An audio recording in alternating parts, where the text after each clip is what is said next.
세안할 때 이것 한 방울, 피부 나이가 달라집니다.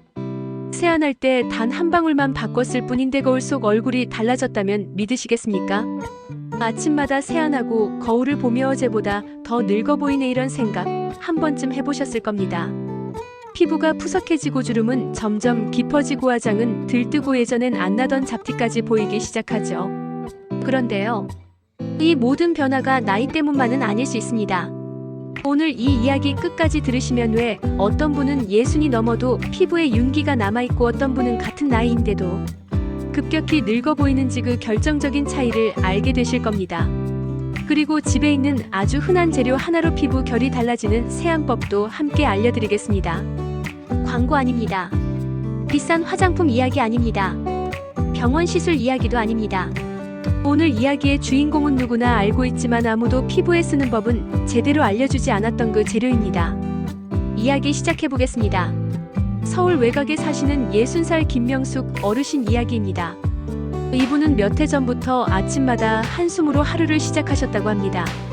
세안을 하고 거울을 보면 어제보다 주름이 더 깊어진 것 같고 피부는 늘 당기고 아무리 크림을 발라도 오후만 되면 건조해졌다고 합니다.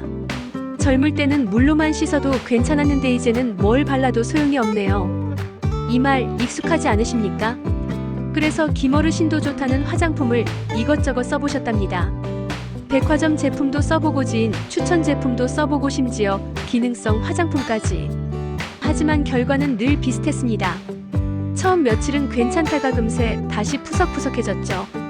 그러다 우연히 알게 된 것이 세안 방법이었습니다. 화장품을 바꾸는 게 아니라 씻는 방법을 바꿔야 한다는 이야기였죠. 처음엔 믿지 않으셨답니다. 세안이 다 똑같지 뭐가 달라지겠어. 그런데요, 이 한 가지를 바꾸고 나서 김 어르신의 피부 상태가 달라지기 시작했습니다. 피부가 덜 당기고 결이 부드러워지고 무엇보다 아침에 거울 볼 때 얼굴이 덜 피곤해 보였다고 합니다. 주변에서 먼저 알아봤다고 하시더군요. 요즘 얼굴 좋아 보이세요. 뭐 하셨어요? 그 비결이 무엇이었을까요? 여기서 중요한 질문 하나 드리겠습니다. 여러분은 세안을 왜 하십니까? 대부분 이렇게 답하십니다. 얼굴 더러우니까 씻는 거죠. 맞는 말입니다. 하지만 그것만으로는 부족합니다. 60 이후에 피부는 깨끗이 씻는 것보다 피부 환경을 정리해주는 것이 더 중요해집니다. 이 시점에서 많은 분들이 놓치고 있는 사실이 하나 있습니다. 나이가 들수록 우리 피부는 점점 알칼리성으로 기울어진다는 점입니다. 젊을 때 피부 능약 산성 상태를 잘 유지합니다. 이 상태에서는 피부 장벽이 튼튼하고 수분이 잘 지켜집니다. 하지만 60을 넘기면 이야기가 달라집니다. 피지 분비는 줄고 땀도 줄고 자연스럽게 피부 보호막이 약해집니다. 이때 알칼리성 세정제 나강한 클렌저를 계속 쓰면 피부는 더 건조해지고 잔주름은 더 쉽게 생깁니다. 아무리 좋은 크림을 발라도 피부 바탕이 무너지면 흡수가 제대로 될 수 없습니다. 그래서 김어르신도 계속 같은 문제를 겪으셨던 겁니다. 그렇다면 방법은 무엇일까요? 정답은 피부를 다시 약산성 환경으로 돌려주는 것입니다. 여기서 등장하는 것이 오늘 이야기의 핵심 재료입니다. 바로 사과 식초입니다. 이 말을 듣고 고개를 젓는 분도 계실 겁니다. 식초를 얼굴에 쓴다고요? 자극적이지 않나요? 피부 상하지 않나요? 아주 좋은 질문입니다. 그래서 중요한 조건이 있습니다. 아무 식초나 쓰는 게 아닙니다. 천연 발효 사과 식초. 이것이 핵심입니다. 양조 식초나 합성 식초는 절대 아닙니다. 천연 발효 사과 식초는 발효 과정에서 생긴 유기산과 미네랄이 피부에 비교적 부드럽게 작용합니다. 적절히 희석해서 사용하면 피부의 산도를 안정시키는 대도움을 줄 수 있습니다. 박 어르신도 처음에는 반신반의하며 시작하셨습니다. 그래서 아주 소량으로 아주 천천히 사용하셨죠. 이쯤에서 아주 중요한 이야기를 하나 짚고 가겠습니다. 이 방법은 기적의 미용법도 아니고 모든 사람에게 무조건 맞는 방법도 아닙니다. 하지만 60 이후 피부가 왜 점점 푸석해지는지 그 원리를 이해하고 조심스럽게 적용한다면 도움이 될 수 있는 방법입니다. 다음 부분에서는 왜 사과 식초가 피부 환경에 영향을 줄 수 있는지 그리고 어떤 방식으로 사용해야 자극을 줄이고 효과를 볼 수 있는지 구체적으로 말씀드리겠습니다. 특히 민감한 피부를 가진 분들이 절대 피해야 할 실수도 함께 알려드릴 예정입니다. 지금까지 하던 세안이 오히려 주름을 늘리고 있었을지도 모른다는 사실 조금은 궁금해지지 않으셨습니까? 다음 이야기에서 이어가겠습니다. 제2부. 피부는 왜 나이가 들수록 거칠어질까? 앞서 말씀드렸듯이 예순 이후 피부 변화의 핵심 운노와 그 자체보다 피부 환경의 붕괴에 있습니다. 많은 분들이 이렇게 생각하십니다. 나이가 들었으니 어쩔 수 없지. 하지만 실제로 현장에서 보면 같은 나이인데도 피부 상태가 크게 다른 분들이 분명히 존재합니다. 그 차이를 만드는 요인은 크림의 가격도 아니고 피부과 시술 여부도 아닙니다. 바로 피부의 산도 그리고 매일 반복하는 세안 습관입니다. 우리 피부는 원래 약산성 상태를 유지할 때 가장 건강합니다. 이 약산성 환경에서는 피부 표면에 있는 유익균들이 잘 살아있고 외부 자극으로부터 피부를 보호하는 보호막 역할도 제대로 작동합니다. 그런데 나이가 들수록이 균형이 서서히 무너집니다. 피지 분비는 줄어들고 땀샘 활동도 감소하면서 피부를 지켜주던 자연 보호막이 얇아집니다. 이 상태에서 거품이 강한 세정제, 알칼리성이 강한 비누로 하루에 2번, 3번씩 세안을 하게 되면 어떤 일이 벌어질까요? 피부는 스스로를 지킬 힘을 점점 잃게 됩니다. 당김, 가려움, 잔주름 그리고 화장이 들뜨는 현상. 이 모든 것이 같은 뿌리에서 시작됩니다. 김명숙 어르신도 바로 이 문제를 겪고 계셨습니다. 세안을 하고 나면 얼굴이 당기는 느낌이 너무 강해서 서둘러 크림을 발라야 했고 그럼에도 오후만 되면 다시 건조해졌다고 하셨습니다. 여기서 한 가지 중요한 질문을 드려야 합니다. 여러분은 세안 후에 피부가 당기는 느낌을 깨끗해졌다는 신호로 생각하시지 않습니까? 사실은 그 반대일 수 있습니다. 당김은 피부 보호막이 벗겨졌다는 신호일 가능성이 큽니다. 이 상태가 반복되면 피부는 스스로 방어하기 위해 각질을 두껍게 만들고 주름은 더 쉽게 자리 잡게 됩니다. 그래서 아무리 보습제를 발라도 겉도는 느낌만 남는 것이죠. 이 지점에서 사과식초 세안법의 역할이 등장합니다. 사과식초를 그대로 사용하는 것이 아닙니다. 절대 아닙니다. 아주 연하게 희석한 상태로 피부의 산도를 천천히 정상 범위로 돌려주는 것이 목적입니다. 박 어르신이 처음 사용하신 비율은 미온수 500ml의 사과식초 반 티스푼이었습니다. 처음부터 정량을 쓰지 않았습니다. 피부 반응을 살피기 위해 가장 약한 농도부터 시작하셨죠. 이 점이 아주 중요합니다. 피부는 사람마다 다르고 특히 예순 이후에는 회복 속도도 느리기 때문에 천천히 접근해야 합니다. 사용 방법도 우리가 흔히 생각하는 세안과는 다릅니다. 거품을 내서 문지르는 방식이 아닙니다. 먼저 평소 사용하던 순한 클렌저로 가볍게 세안을 합니다. 그 다음 희석해둔 사과식초 물을 손으로 떠서 얼굴에 헹구듯이 살짝 적십니다. 문지르지 않습니다. 마사지도 하지 않습니다. 그 상태로 10초에서 15초 정도만 가볍게 두었다가 깨끗한 물로 다시 헹궈냅니다. 그리고 반드시 보습제를 발라 마무리합니다. 이 과정에서 가장 중요한 것은 짧은 시간과 가벼운 접촉입니다. 오래 두면 자극이 될 수 있습니다. 김어르신은 이 방법을 주 2회에서 3회만 진행하셨습니다. 매일 하지 않았습니다. 이 또한 중요한 부분입니다. 피부는 쉴 시간을 필요로 합니다. 처음 일주일 정도는 큰 변화가 느껴지지 않았다고 합니다. 하지만 이 주가 지나면서 세안 후 당김이 줄었고 보습제를 바를 때 흡수가 빨라졌다고 하셨습니다. 3주가 지나자 화장이 덜 뜨기 시작했고 피부 결이 한결 부드러워졌습니다. 거울을 볼 때 가장 먼저 느낀 변화는 윤기였다고 합니다. 주름이 갑자기 사라진 것은 아니었지만 피부가 팽팽해 보이는 느낌이 생겼다는 것이죠. 여기서 오해하지 않으셔야 할 점이 있습니다. 사과식초 세안은 주름을 마술처럼 펴주는 방법이 아닙니다. 하지만 피부 환경을 정돈해주면 주름이 더 깊어지는 속도를 늦출 수는 있습니다. 피부가 건조하고 거칠수록 주름은 더 잘 보입니다. 반대로 수분이 유지되고 결이 정돈되면 같은 주름이라도 덜 도드라져 보이게 됩니다. 이것이 김 어르신이 느낀 변화의 핵심이었습니다.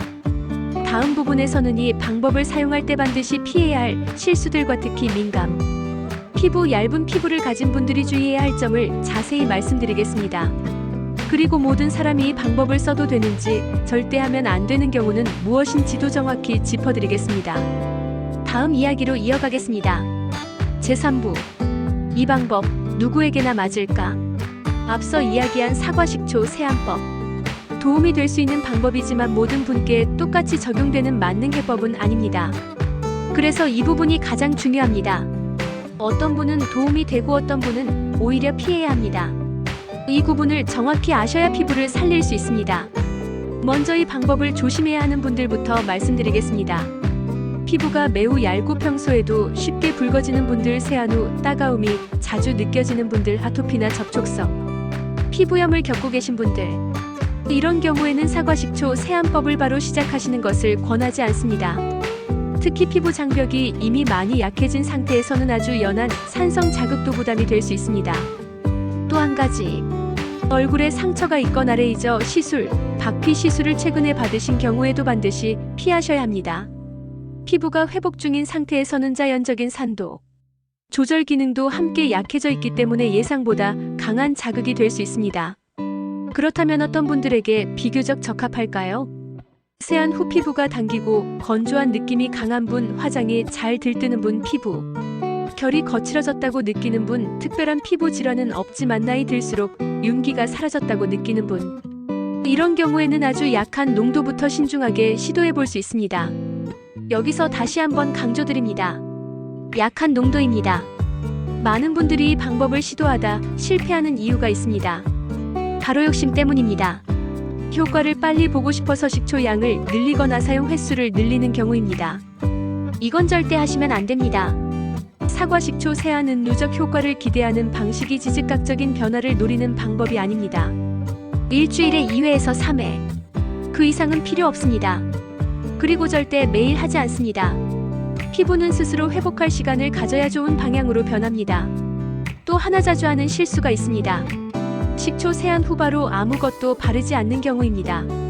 자연적인 방법이니까 굳이 크림 안 발라도 되겠지, 이 생각이 피부를 다시 건조하게 만듭니다. 사과 식초 세안의 목적은 피부를 건조하게 만드는 것이 아니라 환경을 정리해주는 것입니다.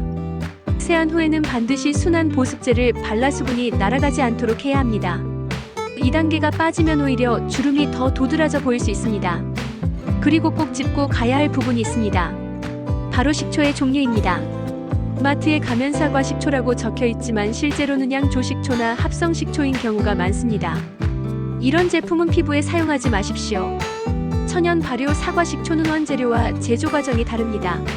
라벨을 보시고 발효라는 표시가 있는지, 인공향이나 색소가 없는지 반드시 확인하셔야 합니다. 이 부분을 놓치면 같은 방법이라도 결과는 완전히 달라집니다. 김명숙 어르신도 처음에 이 부분을 잘 지키셨습니다. 주변에서 조금 더 넣어야 효과 있대, 매일 하면 더 좋아진대, 이런 이야기를 들었지만 절대 따르지 않으셨다고 합니다. 그때 신작이 피부 상태를 매일 관찰했습니다. 당김이 줄었는지, 붉어짐은 없는지, 따끔거림은 없는지, 조금이라도 불편하면 바로 중단하고 다시 간격을 늘리셨습니다. 이런 태도가 가장 중요합니다. 여기서 한 가지 더 말씀드리겠습니다. 사과 식초 세안은 피부를 젊게 만드는 방법이 아니라 피부가 스스로 회복할 수 있게 돕는 방법입니다. 그래서 생활 습관과 함께 가지 않으면 효과는 제한적입니다. 수분 섭취가 부족하거나 밤에 잠을 제대로 못 자거나 세안을 너무 작게 하면 어떤 방법도 오래 가지 않습니다. 박 어르신이 피부 변화를 느낀 시기에는 한 가지 변화가 더 있었습니다. 바로 밤 세안을 간단히 하고 피부를 쉬게 해주었다는 점입니다. 거품을 많이 내지 않고 문지르지 않고 필요 이상으로 만지지 않았습니다. 이건 역시 피부에 큰 도움이 되었습니다. 다음 부분에서는 많은 분들이 궁금해하시는 질문, 주름이 정말 펴질 수 있느냐에 때의 현실적인 이야기로 정리해드리겠습니다. 그리고 이 방법을 언제 중단해야 하는지, 어떤 신호가 나타나면 즉시 멈춰야 하는지도 구체적으로 알려드리겠습니다. 다음 이야기에서 이어가겠습니다. 제4부, 주름이 사라진 게 아니라 피부가 살아난 겁니다. 많은 분들이 가장 궁금해하시는 질문이 있습니다. 그래서 주름이 정말 펴지나요? 이 질문에 대해 솔직하게 말씀드려야 합니다. 사과 식초 세안법은 이미 생긴 깊은 주름을 마술처럼 없애주는 방법은 아닙니다. 하지만 피부 상태를 바꾸는 힘은 분명히 있습니다. 김명숙 어르신도 처음부터 주름이 사라질 거라 기대하지 않으셨습니다. 그분이 원했던 건 단 하나였습니다. 아침마다 거울을 볼 때 피부가 덜 피곤해 보이는 것, 덜 푸석해 보이는 것, 그리고 그 변화는 생각보다 빠르게 찾아왔습니다. 김명숙 어르신은 이렇게 말씀하셨습니다. 주름이 갑자기 없어진 건 아니에요. 그런데 얼굴이 덜 꺼져 보이고 빛이 돌아요. 피부가 살아있는 느낌이랄까요? 이 표현이 이 방법의 핵심을 가장 잘 설명해 줍니다. 주름은 피부가 말라있고 결이 무너졌을 때 가장 도드라져 보입니다. 반대로 수분이 유지되고 피부 표면이 정돈되면 같은 주름도 훨씬 완만하게 보입니다. 그래서 화장이 더 잘 먹고 얼굴 인상이 부드러워 보이게 되는 것입니다. 여기서 아주 중요한 신호 하나를 알려드리겠습니다. 이 방법을 사용하다 가직 시 중단해야 하는 경우입니다. 세안 후 따끔거림이 지속되거나 얼굴이 붉게 달아오르거나 가려움이 생기는 경우, 이런 신호가 있다면 피부가 지금 자극을 감당하지 못하고 있다는 뜻입니다. 이때는 절대 참지 마시고 즉시 중단하셔야 합니다. 피부 관리에서 참는 건 미덕이 아닙니다. 내 피부의 반응을 존중하는 것이 가장 중요한 관리입니다. 김명숙 어르신 도중간에 한번 쉬셨습니다. 날씨가 건조해졌을 때 피부가 평소보다 예민해지는 느낌이 들어 2주 동안은 아예 하지 않으셨다고 합니다. 그 대신 순한 세안과 보습만 유지하셨고 피부가 안정된 뒤에 다시 아주 약하게 시작하셨습니다. 이런 방식이 가장 안전하고 오래갑니다. 마지막으로 이 방법을 정리해드리겠습니다. 첫째, 반드시 천연 발효 사과식초만 사용합니다. 둘째, 미온수 500ml의 사과식초 반 티스푼부터 시작합니다. 셋째, 주 2회에서 3회만 합니다. 매일 하지 않습니다. 넷째, 문지르지 않고 헹구듯이 짧게 사용합니다. 다섯째, 세안 후에는 반드시 보습제로 마무리합니다. 이 5가지만 지켜도 실수할 가능성은 크게 줄어듭니다. 이제 이야기를 마무리하겠습니다. 피부는 비싼 화장품보다 매일 반복하는 작은 습관에 훨씬 더 크게 반응합니다. 김명숙 어르신이 바꾼 것은 화장품 브랜드가 아니라 세안의 마지막 단계였습니다. 그 작은 변화가 피부 인상을 바꾸고 아침 기분을 바꾸고 하루의 자신감까지 바꾸었습니다. 이 방법이 모든 분께 맞지는 않을 수 있습니다. 하지만 내 피부를 한 번 더 이해하고 조심스럽게 돌보는 계기가 된다면 그 자체로 의미 있는 시작입니다. 오늘 이야기 들으시고 한번 조심스럽게 해볼까 이 정도 생각이 드셨다면 그걸로 충분합니다. 피부는 서두를수록 멀어지고 기다려줄수록 돌아옵니다. 이 영상이 여러분의 아침 거울 앞 한숨을 조금이라도 덜어드릴 수 있었다면 그걸로 저는 충분합니다. 오늘도 피부보다 먼저 여러분 자신을 아껴주세요. 시청해주셔서 감사합니다.